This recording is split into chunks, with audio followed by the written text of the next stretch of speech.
I tried to throw a simple birthday party for my 12-year-old, but my sister-in-law threw a tantrum, called my niece horrible things, ruined the gluten-free pizza, and now my in-laws are going in C, and I just said see you at your funeral. 8 years ago, my life changed in ways I never could have imagined. My sister and brother-in-law were tragically killed in a car accident, leaving behind two young children, my niece, who was 10 at the time, and my nephew, who was 8. It was devastating for everyone, but especially for the kids. My husband and I already had our own children, a 7-year-old daughter and a 4-year-old son, and on top of that, we were fostering a sibling group of 3 boys, a 4-year-old, a 2-year-old, and a 6-month-old. We were suddenly thrown into a whirlwind of grief, responsibility, and chaos. Shortly after the accident, we were granted guardianship of my niece and nephew.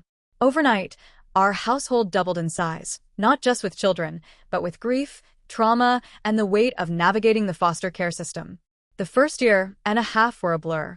We were juggling therapy appointments, school schedules, work, and the constant emotional needs of 7 children.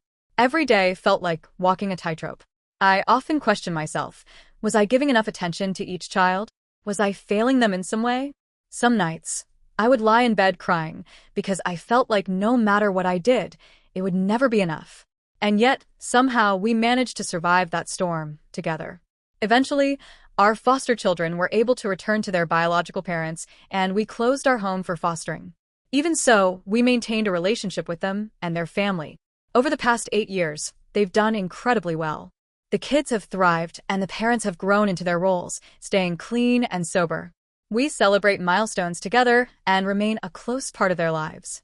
It's been rewarding to see how far they've come, and it reminds me of just how fragile and precious life can be. Fast forward to this past weekend. It was my 12-year-old's birthday. In our house, birthdays are a big deal. Every child gets to choose their favorite meal, dessert, and activities for the day. It's all about them, making them feel celebrated and loved. This year, my 12-year-old chose pizza and chocolate/vanilla cupcakes. Simple, fun, and exactly what they wanted. We invited our extended family, my parents, my in-laws, my husband's younger brother and his wife, and their 5-year-old son. We also invited a handful of family friends who have kids around the same age. Among them were our former foster children and their parents, who we wanted to include because of the bond we still share. I spent the week planning the menu, making sure to account for allergies. Our niece, now 10, has a gluten allergy, so I ordered a gluten-free pizza and dessert, and one of our friends is allergic to strawberries, so I separated the fruit. These were the only dietary restrictions I knew about. I thought everything was set for a smooth, joyful celebration. Then my sister-in-law messaged me. She wanted to know what we were serving for lunch. I told her exactly what the menu was. Her response completely threw me off. She said she was doing keto and that I would need to make accommodations for her. Honestly, I froze. I felt a wave of irritation and disbelief. Keto isn't an allergy. It isn't a medical necessity. It's a lifestyle choice. And she expected me to change the carefully planned birthday celebration for my child to accommodate it. I spent a long moment just sitting with that. I mean, this is my child's day. We've already navigated so many complexities in our family, raising 7 children at one point, navigating grief, trauma, foster care, and everything in between. I've spent years learning to balance needs, emotions, and logistics for everyone in my household. And now, here comes my sister-in-law, asking me to fundamentally alter a day that's meant to celebrate my child's birthday because of her personal lifestyle choice. I thought about it logically and emotionally. She could have eaten before she came, or simply eaten what worked for her at the party. She didn't need special accommodations in the same way someone with a medical allergy would. Yet, I couldn't shake this feeling of frustration. It felt selfish and entitled in the context of everything else we've done to make this day joyful for the kids, friends, and family attending. Our relationship with my sister-in-law has never been great. Honestly, I just don't like her.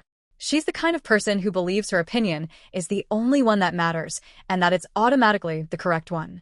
Everything has to revolve around her and her son, who, according to her, is a perfect angel because he was a miracle baby born at an advanced maternal age. Everyone else?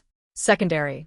Their opinions, their feelings, their needs, they just don't matter in her world. I've always tried to be civil. I smile at her, I make polite conversation, but I never try to get close or go beyond initial pleasantries. I keep my boundaries. I've accepted that she's difficult, entitled, and impossible to please, and I've tried to navigate around her for the sake of family peace. But well, this weekend tested every ounce of my patience. My 12-year-old's birthday was coming up, and I wanted it to be special. Every birthday, the kids get to choose their favorite meal and dessert, and we focus the day entirely on them. This year, my 12-year-old requested pizza and chocolate/vanilla cupcakes. We had a get-together with my parents, my in-laws, my husband's brother and his family, a few friends, and importantly, our former foster kids and their parents, because even though we had closed our home to fostering years ago, we've stayed close, celebrating milestones and maintaining relationships. There were a few allergy concerns. My niece, now 10, has a gluten allergy, and one of our friends can't eat strawberries. I made sure to order a gluten-free pizza and dessert, and I separated the fruit into individual bowls. I thought I had everything covered. Then my SIL messages me, asking what we're having for lunch. I tell her. She immediately responds that she's doing keto and I will need to make accommodations for her. My initial reaction is irritation. This isn't an allergy, it's a lifestyle choice. She can eat before she comes, she can eat what fits her diet, or she can politely not eat. I roll my eyes and start planning minor adjustments to avoid conflict. To avoid issues, I go out of my way. I buy cheese sticks wrapped in meat, and the pizza place offers pizza bowls, basically all the pizza toppings without the bread, so she has something keto-friendly. Problem solved, right? Nope. Not even close. Somehow, my niece overhears her complaining to my BIL. She's whining about too much fruit, chips, and cupcakes, claiming that it's tempting her to cheat on her diet. And of course, she immediately spins it as if I'm deliberately trying to sabotage her, trying to make her fat. My niece, who is 10 but wise beyond her years, snaps. She tells my SIL straight up that she is the most ungrateful person she has ever met and that the party is about my 12-year-old, not her. She points out that last-minute accommodations were made specifically for her, yet she's still whining. Then things get ugly. My SIL, completely losing it, calls my niece a $TC. And then, out of nowhere, says, "If I were your parent, I would have killed myself in a car wreck too." My niece, already hurt, is horrified, but she doesn't back down. She tells her to F off and storms away, crying. I see her leave, and my stomach drops. I rush to check on her, and she tells me, through sobs, exactly what was said and how she retorted. I am absolutely livid. I try to calm myself, breathe, and not escalate, at least until I know what's going on. But then I walk back into the party, and I see my SIL holding a pizza box. I move quietly, staying to her side so she doesn't notice me walking up, and that's when I hear it. She's telling my former foster kid's mother that they're just a charity case. The only reason they're here is because of that and that they aren't actually our friends. My jaw drops. My heart is racing. My blood boils. I can't hold it in anymore. I yell, "What the actual F is your problem?" My SIL freezes, clearly stunned. And in her shock, or maybe deliberately, she accidentally drops the pizza box she's holding. The contents spill everywhere. And, as she tries to make a quick exit, she steps on the pizza, grinding it into the floor. And, of course, the ruined pizza? The only gluten-free pizza we ordered, for my niece, the one with the allergy. I want to scream. I'm shaking with anger as I start cleaning it up, trying to contain myself in front of everyone. And, of course, the ruined pizza? It was the only gluten-free pizza, the one I had specifically ordered for my niece with the allergy. I couldn't believe it. I was crouched there on the floor, frantically trying to clean up the mess, trying to calm my shaking hands, when suddenly my BIL storms in, red-faced and yelling about me being a bitch and mistreating his family. I froze for a second, just staring at him. My husband, who had no idea what had happened with my niece, immediately stepped in. "Calm down," my husband said firmly, stepping between me and BIL. "She was rightfully upset because your wife was rude to our friends, and I want to know why she has the only gluten-free pizza when she's on a keto diet, which we already accommodated." BIL started arguing, his face turning redder by the second. He insisted that his son preferred that pizza and that the other kid, my niece, wouldn't share it. My heart sank because I already knew this was going to get complicated. Then 10-year-old chimes in, crying now, saying he didn't refuse to share. He just didn't think the 5-year-old would like it. He told his mom, which led to her confronting SIL, who was literally holding the pizza hostage like it was treasure. SIL, in classic fashion, insisted that family eats first, meaning her son would eat until he was full, and then the 10-year-old could have whatever was left. I couldn't even. I looked at my husband, and I could see his jaw tightening. His face went from confusion to fury so fast I didn't even recognize him at first. He turned to SIL and BIL, and his voice was low, but every word was sharp. "You two are completely out of line. That is not how you behave in someone else's home, especially not at a child's birthday party." BIL immediately got defensive, and I could hear him snapping at my husband. "You're defending our friends over your own family."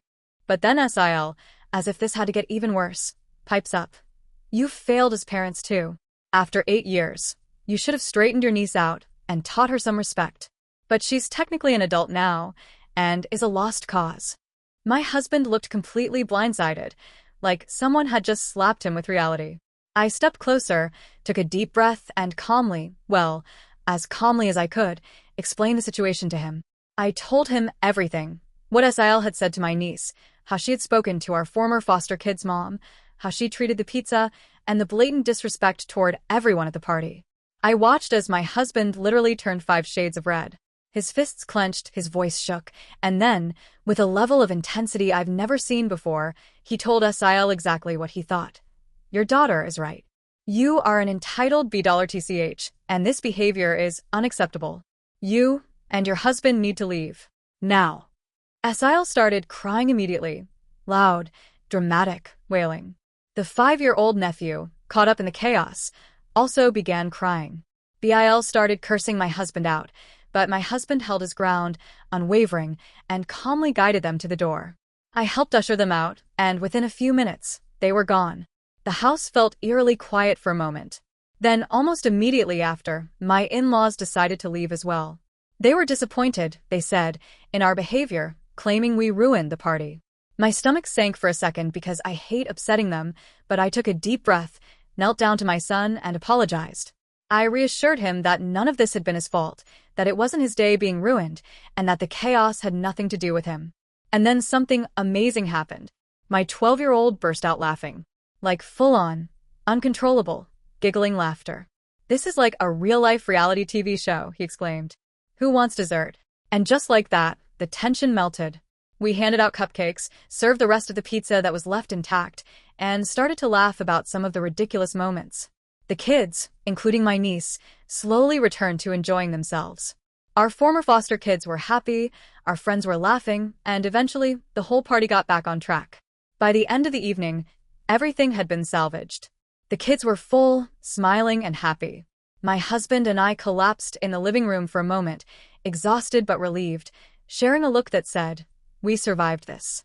And honestly, despite the chaos, it ended on a good note. The kids had fun, the cupcakes were eaten, and my 12-year-old got to feel like the center of attention for his special day. That night, we got a call from my in-laws. They told us flat out that they were going and see with us until my niece and I apologized to SIL. I couldn't help it. I laughed and said, "See you at your funeral, skull and crossbones," then hung up. My husband understood where I was coming from. He agreed that SIL was 100% in the wrong, but he suggested that maybe I could have been a bit more mature in my response, something like, "I'm sorry you feel that way," instead of the comment I actually made. The next day at lunch, I was telling a coworker about the weekend drama. She was sympathetic, and she got why I was so frustrated, but she also agreed with my husband that my words were harsh, especially considering my FIL's recent cancer diagnosis. She thought maybe I hadn't picked the best time to be blunt. My husband hasn't asked me to apologize directly, but he's disappointed with what I said. I could offer a calm apology to my in-laws for my words, acknowledge the anger, and take responsibility for the delivery, but I know it wouldn't fix the bigger problem. The thing is, 90% of the time, my in-laws automatically take BIL and SIL's side without hearing the full story. They've always expected us to make peace because BIL was their miracle baby and deserves special treatment, no matter how he or his wife behaves. SIL's entitlement and rudeness have never been properly called out in their eyes, and they've rarely considered how our actions affect anyone else. I will not apologize to SIL. Under no circumstances will I let my niece apologize either. She was completely in the right, and she should not be punished for speaking up. I'm willing to smooth things over with my in-laws if it comes to that, but only on my terms, and without compromising my principles. Some lines, I've decided, are not meant to be crossed, and defending my family against toxic behavior is one of them. At this point, I feel a strange mix of exhaustion, frustration, and relief. The birthday chaos is over, the kids are happy, and I know where I stand. And honestly, that's enough for me.